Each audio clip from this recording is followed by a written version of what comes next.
Começando aqui. Beleza, começando então a aula de Arc, 11 de novembro. Retomada aqui da questão de terminal, etc. Hoje é mais uma apresentação sobre o uso de terminal, então eu vou mostrar para vocês algumas ferramentas, algumas coisas para fazer em relação a isso. Se tiver muito baixo o áudio, me avisem, tá? Só porque minha pequena está dormindo, então ela está aqui, aqui do lado. Hoje, pessoas, é o seguinte, acho que eu já falei para vocês, né, notifiquei no Classroom, mas só para deixar registrado no vídeo, eu abri um chamado junto com o pessoal da reitoria para que vocês tenham acesso à extensão, né, para que vocês possam, de fato, trabalhar. Mas se vocês não tiverem acesso, daí a gente tenta outros mecanismos, ok? Caso vocês queiram, também tem alguns clientes para Android, iOS, claro, com as suas várias limitações, né? Porque na medida que vocês têm que botar um teclado virtual, a tela fica bastante reduzida.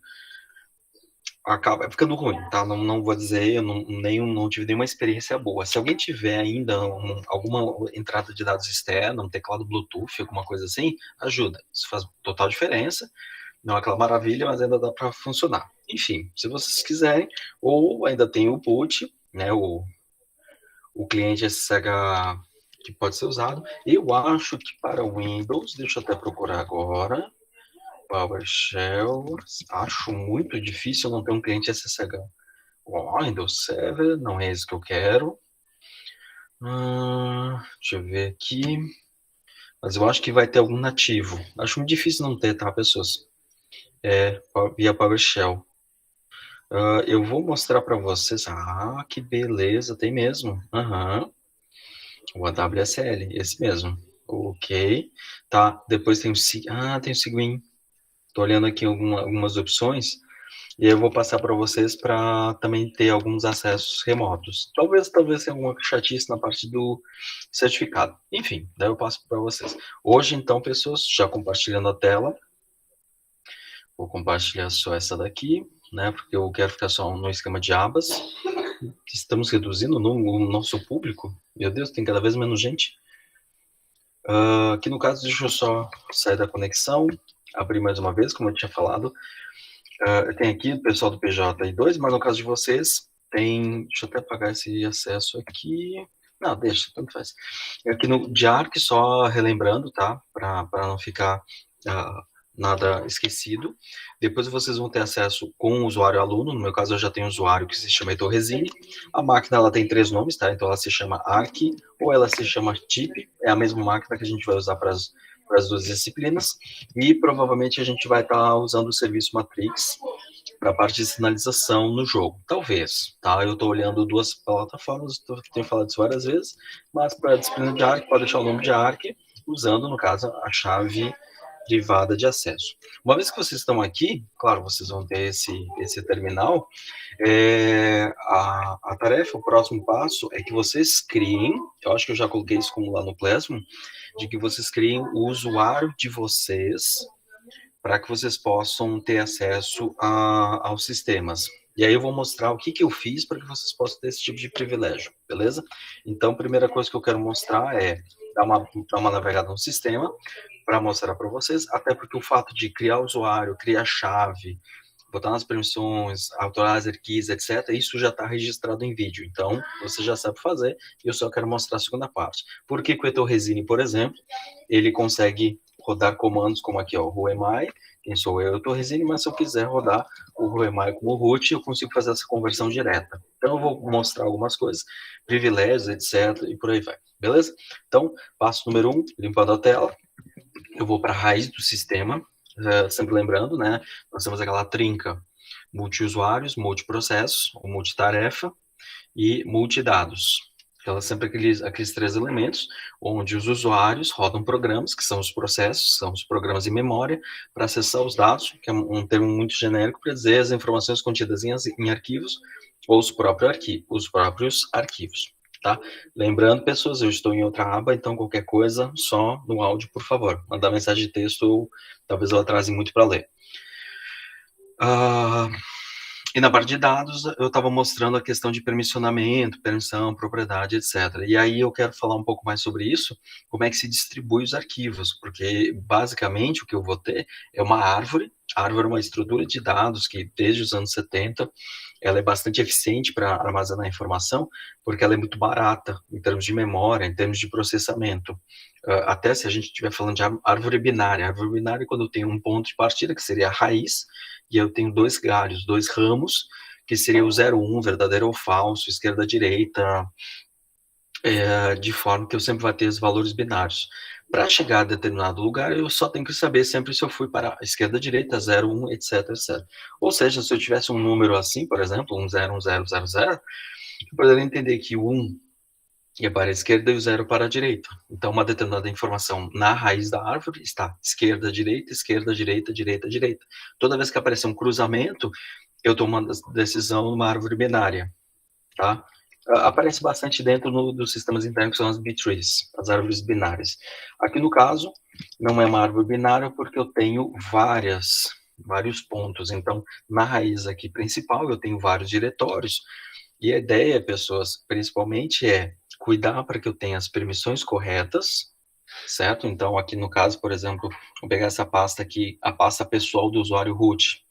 Vocês podem ver que ela está com permissões ela é um diretório, porque o primeiro caractere ele está dizendo o que ele é, né? Então ele pode ser um link simbólico, ou seja, apenas um apelido de um arquivo original, tanto é que aqui está o nome e aqui está a informação original, o arquivo original. Ele pode ser um D de um diretório, pode ser um arquivo regular, que daí é só um hífen mesmo. Nessa pasta do root, então eu sempre vou ter aqueles 3 níveis de permissão: dono, que é o usuário, o grupo e outros. E esse aí sempre na relação de octal. 4, 2, 1. 4, read, execute, write e execute. 4 mais 2 mais 1, e aí combina até chegar a 7. No caso, a pasta do root, dá para ver que ela é 7, 4 mais 2 mais 1, né, porque é a primeira trinca, e essa trinca se refere ao usuário. A segunda trinca se refere ao grupo, que no caso também é root, tá? De novo, é uma coincidência ser o caso do root, e a terceira trinca, que é a parte de outros. Então, eu, no caso, sou o Etorresine, eu tenho apenas as permissões do Etorresine, então eu sou o usuário Etorresine e eu posso pertencer a um grupo primário e, de uma forma secundária, vários outros grupos. Então, eu tenho meu UID, que é o usuário principal, meu ID numérico, minha conversão direta para usuário, eu sou o usuário número 1000, e aqui eu tenho o meu grupo principal, que também, por coincidência, é número 1000. Eu pertenço ao grupo dos professores e pertenço basicamente só a esse grupo, não pertenço a outros. Se eu pertencesse a vários grupos, eu teria vários privilégios, acessar dispositivo de bloco, dispositivo que se chama hot plug, né, que tu pode conectar, desconectar com o sistema operando, como um pendrive, por exemplo, e acessar a placa de som, etc. Tanto é que quando a gente fez o experimento em chip ontem, que eu estava falando que vocês não têm acesso, é porque o usuário, o aluno, até onde eu lembro, ele não pertence a um grupo onde ele pode acessar o dispositivo de som. Tá? Até só aproveitando, vou mostrar daqui a pouco. Tá? Deixa eu só falar aqui, parte de som, acesso ao som. Vou anotar e daqui a pouco eu já mostro, uma vez que eu vou fazer uma passada geral. E aí, então, desses todos aqui, claro, eu posso largar os arquivos na forma que eu quiser, desde que eu cuide bastante com essas permissões. Então, a lógica de diretório é só para eu poder organizar melhor, porque se eu tiver essa lógica de árvore, onde eu tenho esses meus ramos intermediários e na ponta eu tenho as folhas, e as folhas são os arquivos e são as informações, no fundo não impede que eu tenha todos esses arquivos aqui. Só que se eu colocar lá 30, 40 mil arquivos espalhados, aí é uma questão de organização, fica muito mais difícil gerenciar, saber quem tem acesso ao quê, quem cuida do quê. Aqui no caso, tudo que está abaixo dessa pasta do root cabe apenas ao root. Então eu teria que primeiro entrar na pasta para depois listar o que tem lá dentro. Então se eu tentar fazer isso direto, eu já não consigo, permissão negada porque eu não tenho esse privilégio. Ou seja, o diretório ajuda a agrupar essas permissões e propriedades para facilitar a administração. Tanto é que outras pastas, por exemplo, essa pasta aqui de achados e perdidos, ela é usada para o sistema toda vez que ele acha algum bloco de dados que ele não sabe o que fazer. Quando o sistema é desligado momentaneamente, repentinamente, e ele liga e aí tem um bloco de dados que ele não sabe a quem pertencia, qual era o arquivo original, então ele simplesmente larga lá. Faz muito tempo que eu não mexo nessa pasta, tá? Dificilmente a gente tem perdido. Hoje tem várias técnicas para contornar esse tipo de problema, mas há muito tempo atrás a gente usava, ainda que raramente, essa pasta. De qualquer forma, é um diretório, e a primeira trinca, né, ler, escrever, executar, ela só pertence ao grupo, ao usuário principal, que é o usuário root. Ou seja, só o usuário root pode entrar e pegar uma informação e tentar recuperar. Mesmo que eu tente entrar, opa, você aqui está com problema, eu também vou ter permissão negada. Não consigo acessar, ponto final, porque eu não tenho esse privilégio. Então, o diretório, ele serve para duas coisas principais. Organizar a informação e estruturar melhor essa lógica de permissão e propriedade. Voltando àquela questão de ponto de partida. O usuário quer acessar informação, manipulando, usando ferramentas para manipular isso. Usuários rodam programas para acessar os arquivos. Esses são os dois pontos. Ou seja, se eu souber navegar bem por essas pastas, esses diretórios, eu vou entender qual é a estrutura dele. Eu vou entrar, por exemplo, nessa primeira pasta, não vou fazer isso de uma forma exaustiva, até se vocês quiserem, deixa eu mostrar para vocês. Eu gosto bastante desse aqui, ó, pessoas. Guia Foca. Caso vocês se interessem por fazer isso, né, uma visualização de todas as possibilidades, tem o Guia Foca, que é um manual que é escrito há muito tempo e ele tem sido atualizado. É o Gleison, que é o autor. Deixa eu ver qual foi a última versão, 2020. Ele tem ainda mantido, imagina, isso aqui é desde 99. Até se vocês quiserem ter uma versão online, e é uma versão que eu recomendo para vocês. Iniciante é só o usuário final mesmo, é muito iniciante. Intermediário, eu acho que já está bom, caso alguém queira se aventurar um pouco mais, para pegar mais as explicações bem detalhadas, mas para nós já nos atende o intermediário mais iniciante. Iniciante, que é a versão de usuário, e intermediário, que é a visão de operador de sistema, que é lá de 2020, e aí ele vai falando, caso vocês queiram, então, uma forma mais exaustiva de toda a lista de comandos que manipula contas, que é exatamente o que eu vou pedir para vocês e já está no Classroom. Como é que vocês criam um usuário, embora tenha o add user e tem o user add. Eu acho que até vou comentar,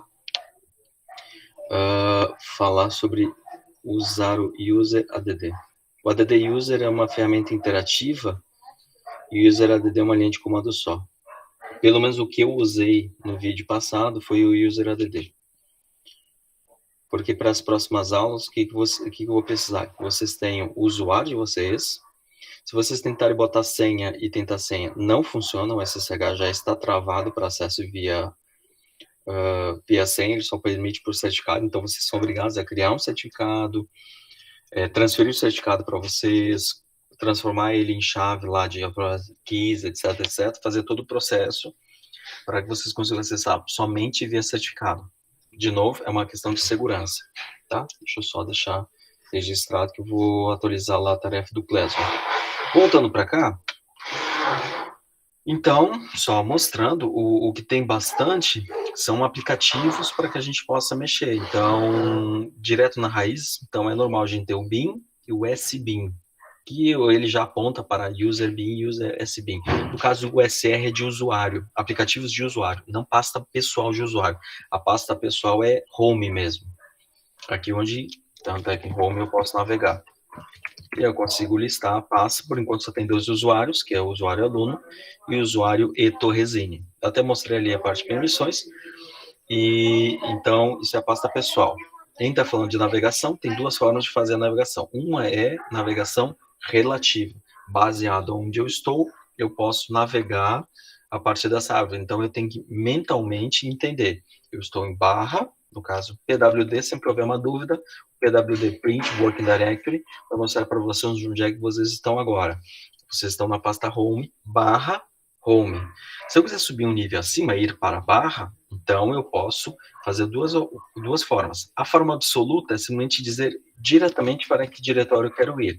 Então, se eu colocar cd espaço barra, independente de onde eu esteja, eu vou saltar direto para lá. Então, eu vou colocar o barra aqui para indicar. tá?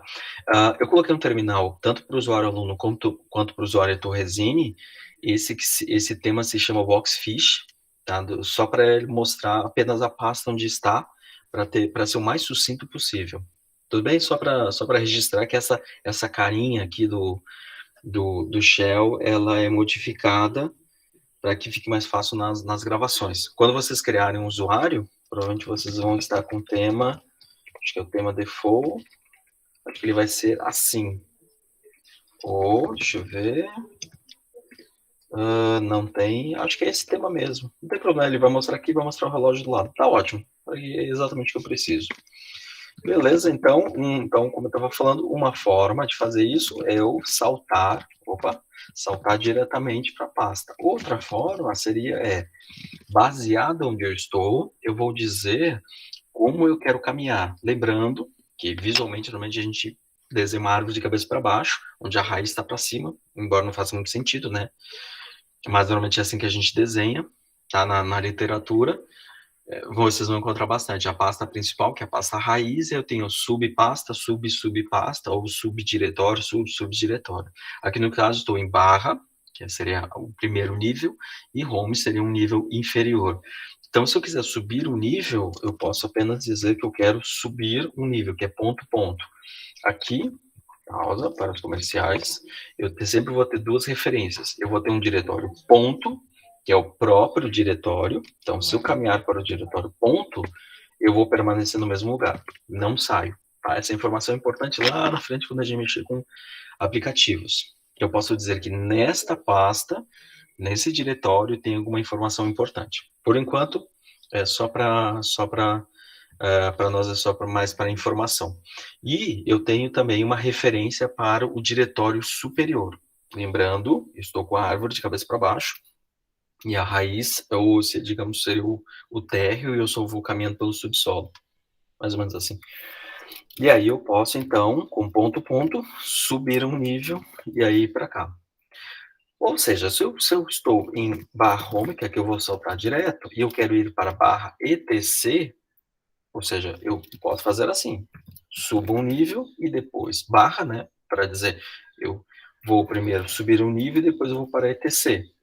Barra, normalmente eu coloco sempre uma barra no final, para sempre deixar explícito, até eu vou fazer isso mais vezes agora que eu me lembrei, para deixar explícito, eu estou caminhando para um diretório em particular. Eu vou usar o termo diretório só por causa de literatura, tá, gente? Se vocês pegarem muito material de Linux, eles sempre vão usar esse termo. Pasta, normalmente, ele é um termo cunhado pela Microsoft, então sistemas Windows, normalmente a gente usa o termo pasta, aqui a gente usa o termo diretório. É a mesma coisa, tá?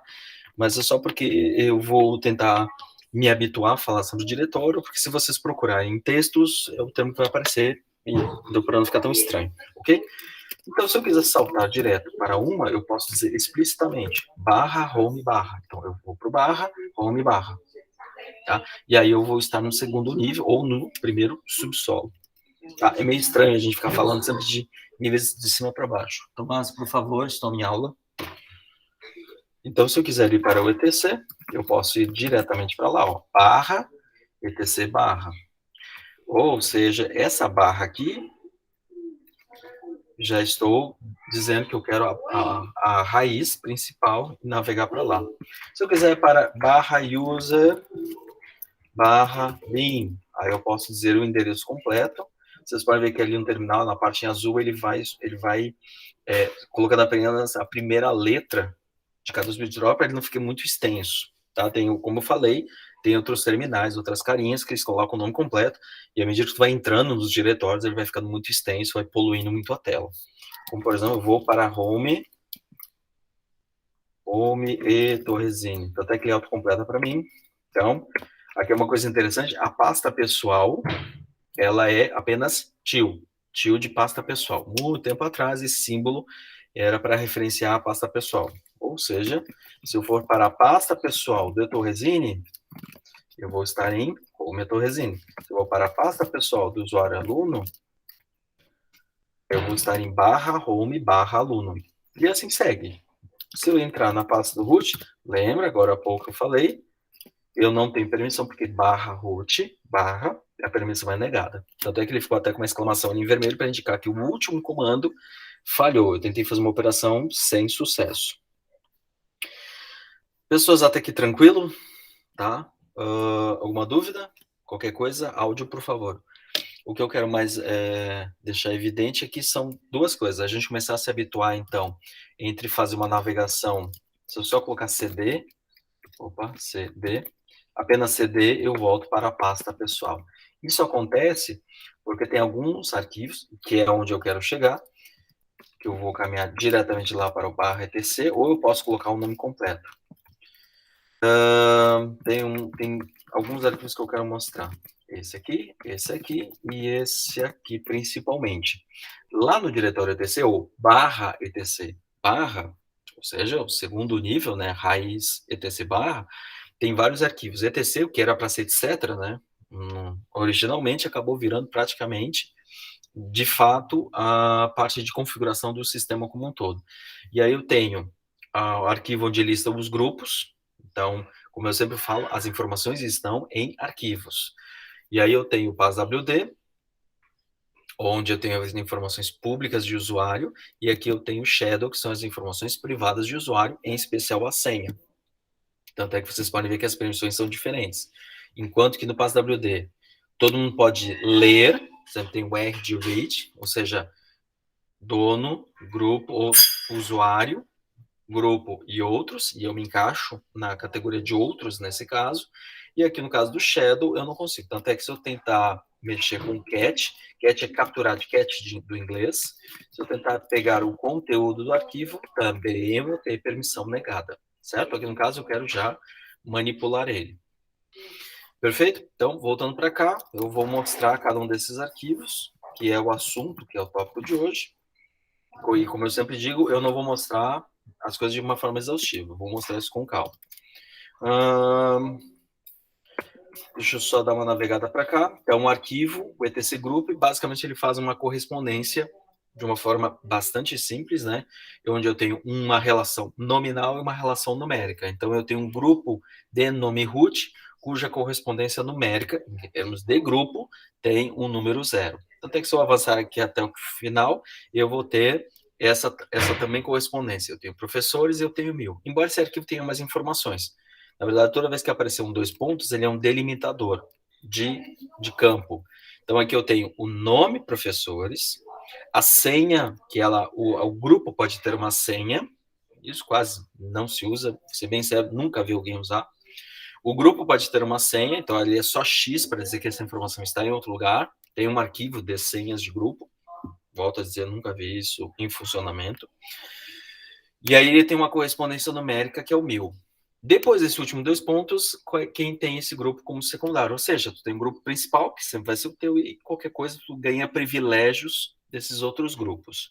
Como, por exemplo, eu posso ter um grupo que se chama PlugDev, que quem pertencer a esse grupo, ele pode mexer nos dispositivos, nos devices, nos plug-and-play devices. Os dispositivos que podem ser conectados com o sistema em funcionamento, como, por exemplo, pendrive. Eu posso espetar um pendrive, tirar um pendrive, sem grandes prejuízos ao dispositivo.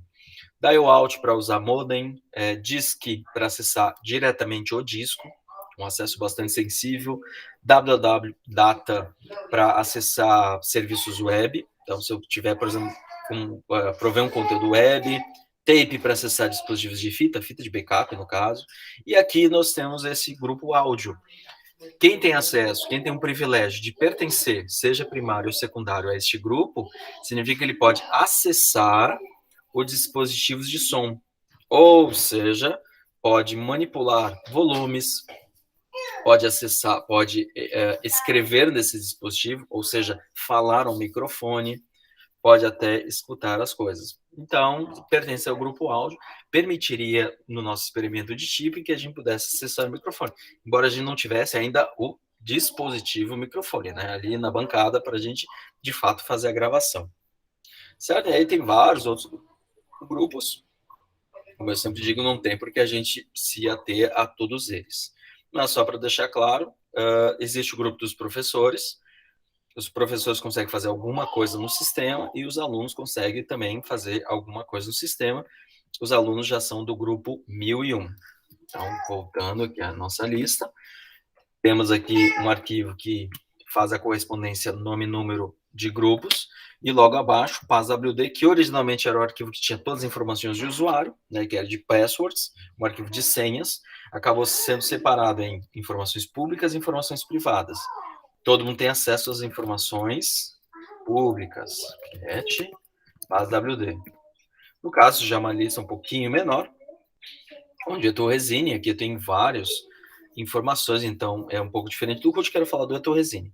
Eu tenho o usuário Etorresine, que ele tem a senha guardada em outro lugar, onde ele tem o UID, deixa eu até mostrar aqui, o meu UID, meu user ID é o número 1000, o meu GID, que é o Group ID, ou seja, qual é o meu grupo primário, o grupo principal é o grupo 1000, aqui é só a relação numérica, se eu quiser fazer a correspondência nominal, eu tenho que ir no arquivo de grupo, eu tenho o nome completo dele, isso foi o que foi feito, não sei se vocês lembram, na hora que eu criei um usuário, tem uma pasta pessoal, /home, /Etorresine. Normalmente aqui, neste arquivo, ele suprime a barra final, tá?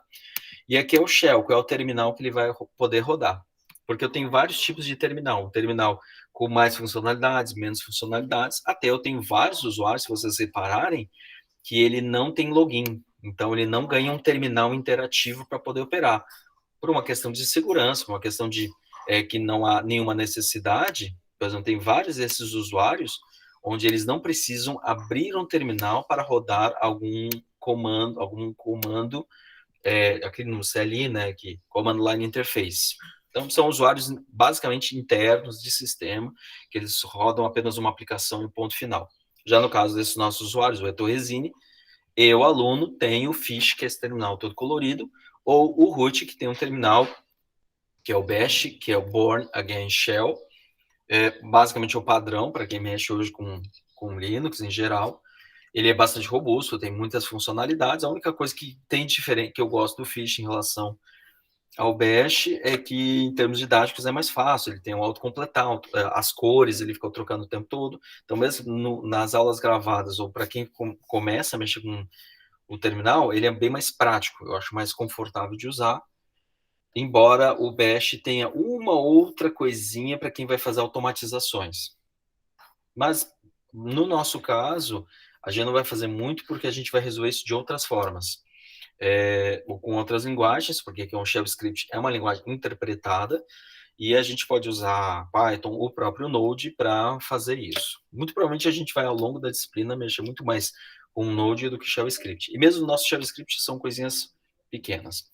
Perfeito? E, por fim, se eu quiser só pegar, eu vou mostrar apenas uma linha, não posso mostrar o shadow todo, lembrando, a aula é gravada. Se eu tentar pegar diretamente o arquivo, etc shadow, eu não vou conseguir. Então, eu vou fazer uma coisa um pouco mais simples. Eu vou pegar apenas um filtro, que é o grep, que ele pega apenas filtros de linha. E eu quero apenas mostrar a linha do Etorresine. Então, se eu mostrar no PSWD, mostro apenas a linha onde consta a expressão aluno. Vocês podem até ver que ele deixa em destaque, ele em vermelho, todas as vezes que essa expressão ela consta. Então, quando eu procurei por Etorresine, se eu procurar por root, provavelmente ele vai mostrar várias vezes a mesma informação. Tá? Então, enquanto que o cat ele mostra o conteúdo todo, o grep mostra apenas as linhas de acordo com um determinado padrão. Mais uma vez, eu quero mostrar o Etorresine, lá do etc shadow, permissão negada. Agora, se eu colocar um sudo na frente, que é switch user do, eu vou trocar o usuário e executar como se eu fosse o administrador. O administrador sempre vai ter todos os poderes, e aí eu consigo mostrar a linha dentro do shadow em relação a isso. Até deixa eu ver se eu tenho o aluno também. O aluno também eu vou conseguir constar. Vocês podem ver que aqui eu tenho o usuário Etorresine, assim como eu tenho o usuário aluno. Aqui seria a senha de forma criptografada. Uma coisa importante, quando aparecer asterisco, exclamação, ou sempre um caractere, né, normalmente se usa o asterisco ou principalmente exclamação, que na prática não há uma senha válida, que ao usuário digitar, vai passar por um algoritmo de criptografia e que no final do processo todo vai gerar um caractere exclamação. Ou seja, na prática, este usuário não tem senha. Para este usuário Etorresine poder operar, ele só consegue entrar com chave privada, e quando ele quer fazer alguma operação sensível ao sistema, ele tem que colocar o sudo na frente. Eu não consigo, por exemplo, instalar um programa. Eu preciso me converter temporariamente, usando o sudo, que ao rodar este programa, filtrar o arquivo, mostrar apenas a palavra aluno dentro desse arquivo. Eu preciso me converter nesse usuário, administrador, né, no caso o usuário root, para poder ter esse privilégio. Perfeito? E, então, nós precisamos justamente isso, que vocês consigam fazer essa próxima etapa. Isso acontece, deixa eu até virar o usuário root para vocês verem. Aqui eu fiz o seguinte, switch user do, né, eu rodei um comando como administrador, em que eu quero rodar, basicamente, fazer um SU é switch user, ou seja, trocar o terminal. Então, eu quero, a partir do usuário root, ganhar um terminal de root. Né, porque o root, lembrando, ele tem plenos poderes dentro do sistema. Vocês podem ver que a interface do bash é bem diferente. Aqui ele vai colocar o usuário, o nome da máquina, aqui no final o hashtag, o sustenido, que é normalmente aparece quando eu estou operando como administrador, tanto é que se eu colocar direto com a imagem, eu já vou estar como root. Então, o que eu fizer aqui vai ter impacto no sistema como um todo. E aí tem uma aplicação que se chama Sudors, que é o sudo, justamente esse sudo, onde eu posso definir tudo que vai acontecer. Vamos ver alguns arquivos só para mostrar quais são os privilégios que tem. No caso, eu estou dizendo que porcentagem de professores, tudo que os professores, o grupo professores pode fazer é, a partir de qualquer máquina, local ou remota, com conexão remota, ele pode virar qualquer outro usuário. Então, como eu estou Resino, eu posso virar root, eu posso virar aluno, eu posso me converter em qualquer usuário, sem qualquer uso de senhas e rodar qualquer programa. Ou seja, poderes de root praticamente. Eu posso me converter no usuário root, sem senha e executar qualquer comando. Isso aqui é um pouco diferente dos alunos, onde o grupo alunos, a partir de qualquer máquina, ou seja, vocês podem fazer isso via acesso remoto, vocês podem se converter em qualquer usuário, tá? Sem uso de senha, lembrando que vocês não têm senha, mas vocês podem só usar 3 comandos, o user add, criar usuários, o user mod, que é modificar as informações de algum usuário, e o user del, que é apagar o usuário. Tá? A ideia é que vocês, com isso, possam criar os usuários de vocês, certo? Sem que com isso vocês causem prejuízo ao sistema. Eu até, seria bom, eu vou pedir um backup, deixa eu até anotar. Snapshot, que é um backup dessa máquina. Porque é aquela velha história, pessoas.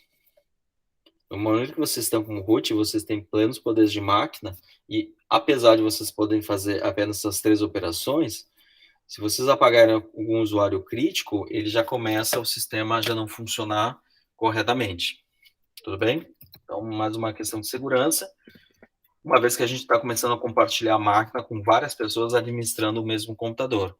Tá? A questão é que pode o sistema ficar fragilizado dependendo das operações que vocês fizerem. Pessoas, dúvidas até agora? Fui falando. Tudo certo? Deixa eu ver quem tá aí. Tem mais quase ninguém? Meu Deus, não tem ninguém aí quase. Então, pessoas, agora, voltando à oração, já 16h14, o que eu queria mostrar hoje era basicamente isso. Vocês poderem começar a se ambientar, a mexer com o terminal, trabalhar com ele, mas principalmente, vocês criarem um usuário para eu poder assumir que a partir da semana que vem, vocês já vão entrar com o usuário de vocês para começar a baixar programa, instalar, rodar alguns aplicativos, rodar um servidor web, para que a gente feche novembro vendo essa lógica de serviços. A gente está vendo essa SH essa semana. A parte de terminais, terminal, que é isso aqui, eu quero mostrando aos poucos. Então, como eu sempre digo, não vou mostrar tudo agora, não tem necessidade. À medida que a gente for precisar, a gente vai mexer com chmod, permissão, rodar um node, rodar etc. Calma, não precisamos nos apressar. Mas eu preciso que vocês tenham para a semana que vem esses usuários. E daí eu começo a colocar na pasta, né, em relação aos usuários, alunos, mais comandos. Rodar o servidor web, reiniciar o servidor web, aplicar novas configurações, para que a gente comece a colocar conteúdo via HTTP. E aí, depois, lá em dezembro, a gente começar a engrenar com o desenvolvimento do jogo. Beleza, pessoas? Então, por hoje é só, tá? Relativamente pouca coisa. Aqui, deixa eu só executar. Fechei aqui. Bárbara perguntou, eu só vou falar, tá, Bárbara, a tua dúvida, porque não ficar registrado no vídeo do YouTube. Tem que esperar a resposta da CITIC para fazer o backup? Não, vocês podem já sair criando, eu só vou pedir para eles fazerem o snapshot, até porque o snapshot é rápido. Lá no sistema é só botão direito, snapshot, ele vai lá e grava. Não tem grandes problemas, não. Ok? Sem problema, pode já fazer uma operação. Se acontecer de a gente perder tudo da máquina, acontecer alguma coisa muito maluca, a gente não perde grandes coisas, tá? O sistema ele não tem quase nada configurado, a única coisa que eu fiz foi instalar o Fish e configurar o meu usuário Resina e um usuário de aluno. Só, não tem muito mais coisa não. Se for o caso, a gente pega e cria de novo. Então, o trabalho é assim, no máximo a gente perde meia hora de esforço. Resumo, beleza? Então, pode tocar a ficha sem problema. Beleza, pessoas. Então, por hoje é só. Deixa eu até parar a gravação. Vai ter atendimento paralelo daqui a pouco com a Natália, se alguém quiser ficar. A Natália quer fazer as atividades de ontem de TIP. Então, se alguém ficou com alguma dúvida, se não ficou claro, vai ter atendimento daqui a pouco justamente sobre isso. Obrigado, pessoal. Terminando a gravação e por hoje é só.